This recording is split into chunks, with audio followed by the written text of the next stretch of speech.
नमस्कार दोस्तों। एक बुजुर्ग औरत मर गई। यमराज लेने आए। औरत ने यमराज से पूछा, आप मुझे स्वर्ग ले जाएंगे या नरक?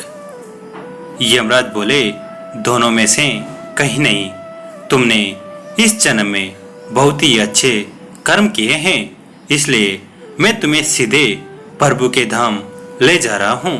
बुजुर्ग औरत खुश हो गई, बोली, धन्यवाद, पर मेरी आपसे एक विनती है। मैंने यहाँ धरती पर सबसे बहुत स्वर्ग नरक के बारे में सुना है। मैं एक बार इन दोनों जगहों को देखना चाहती हूँ। यमराज बोले, तुम्हारे कर्म अच्छे हैं, इसलिए मैं तुम्हारी ये इच्छा पूरी करता हूँ। चलो हम स्वर्ग और नरक के रास्ते से होते हुए प्रभु के धाम चलेंगे। दोनों चल पड़े। सबसे पहले नरक आया। नरक में बुजुर्ग औरत ने जोर जोर से लोगों के रोने की आवाज सुनी। वहां नरक में सभी लोग दुबले पतले और बीमार दिखाई दे रहे थे। औरत ने एक आदमी से पूछा, यहाँ आप सब लोगों की ऐसी हालत क्यों है? आदमी बोला, तो और कैसी हालत होगी? मरने के बाद जब से यहाँ आए हैं, हमने एक दिन भी खाना नहीं खाया। भूख से हमारी आत्माएं तड़प रही हैं। बुजुर्ग औरत की नजर एक विशाल पतीले पर पड़ी, जो कि लोगों के कद से करीब 300 फुट ऊंचा होगा। उस पतीले के ऊपर एक विशाल चम्मच लटका हुआ था। उस पतीले में से बहुत ही शानदार खुशबू आ रही थी। बुजुर्ग औरत ने उस आदमी से पूछा, इस पतीले में क्या है? आदमी मायूस होकर बोला, यह पतीला बहुत ही स्वादिष्ट खीर से हर समय भरा रहता है।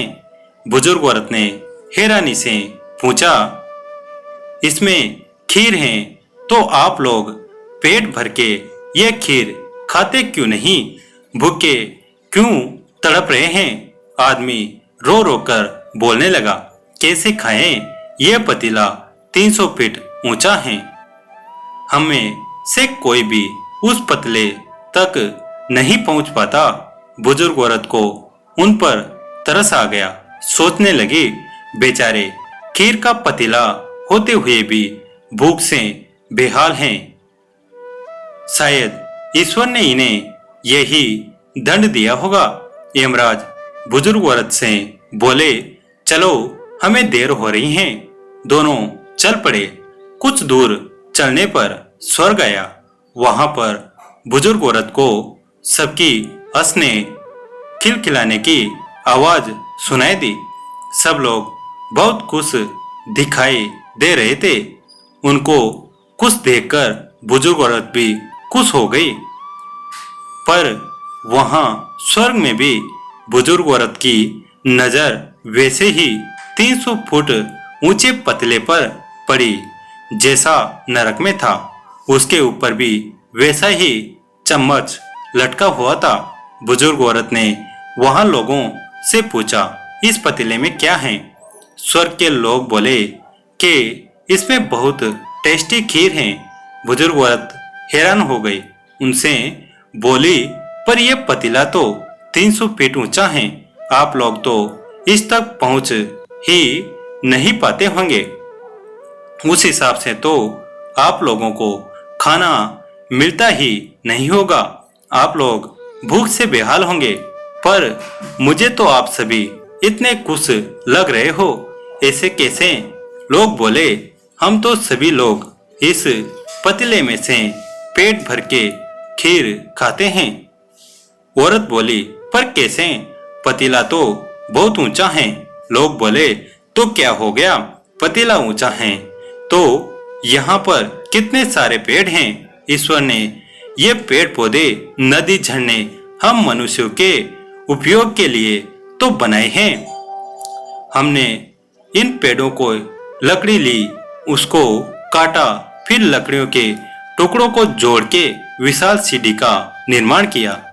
उस लकड़ी की सीढ़ी के सहारे हम पतीले तक पहुंचते हैं और सब मिलकर खीर का आनंद लेते हैं। बुजुर्ग औरत यमराज की तरफ देखने लगी। यमराज मुस्कुराए, बोले, ईश्वर ने स्वर्ग और नरक मनुष्य के हाथों में ही सौंप रखा है। चाहे तो अपने लिए नरक बना ले, चाहे तो अपने लिए स्वर्ग। ईश्वर ने सबको एक समान हालातों में डाला है। उसके लिए उसके सभी बच्चे एक समान हैं। वो किसी से भेदभाव नहीं करता। वहां नरक में भी पेड़ पौधे सब थे, पर वो लोग खुद ही आलसी थे। उन्हें खीर हाथ में चाहिए। वो कोई कर्म नहीं करना चाहते, कोई मेहनत नहीं करना चाहते, इसलिए भूख से बेहाल हैं। क्योंकि यही तो ईश्वर की बनाई इस दुनिया का नियम है। जो कर्म करेगा, मेहनत करेगा, उसी को मीठा फल खाने को मिलेगा। दोस्तों, यह कहानी आपको कैसी लगी कमेंट करके जरूर बताएं। वीडियो को लाइक करें, चैनल को सब्सक्राइब करें। धन्यवाद।